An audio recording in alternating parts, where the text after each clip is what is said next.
Émilie, une petite fille de 6 ans, vivait dans un petit village pittoresque entouré de forêts denses et de rivières claires.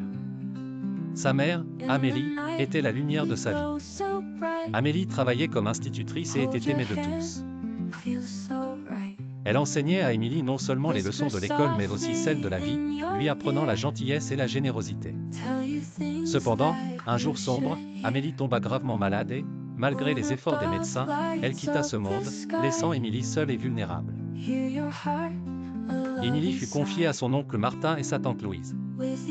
Martin était un homme strict et austère, et Louise n'avait guère de tolérance pour les enfants. Dès l'arrivée d'Émilie, ils commencèrent à la traiter durement, lui imposant des corvées incessantes et la punissant sévèrement pour la moindre erreur.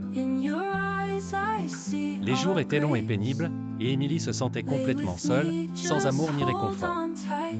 Pourtant, malgré la cruauté de son oncle et de sa tante, Émilie gardait vivante la mémoire de sa mère.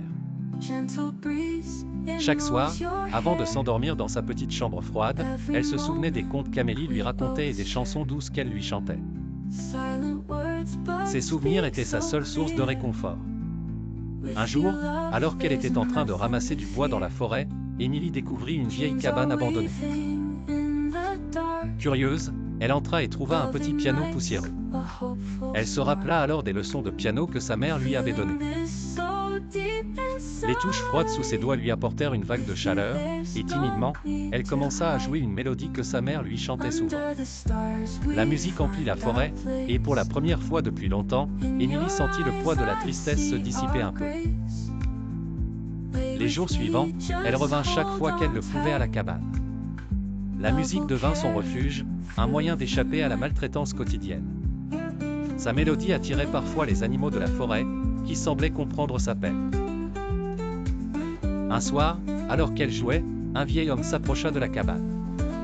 C'était Mathieu, un ancien ami de sa mère. Touché par la résilience et la passion de l'enfant pour la musique, il décida de l'aider. Il fit en sorte qu'Émilie soit placée dans une famille d'accueil bienveillante où elle pourrait être aimée et protégée. Avec le temps, Émilie retrouva la joie de vivre. La musique continua de l'accompagner, égayant non seulement ses jours mais aussi ceux de ceux qui l'écoutaient. Ainsi, à travers les notes de son piano, Émilie perpétua l'héritage de sa mère, prouvant que même dans les heures les plus sombres, l'espoir peut naître d'une petite mélodie.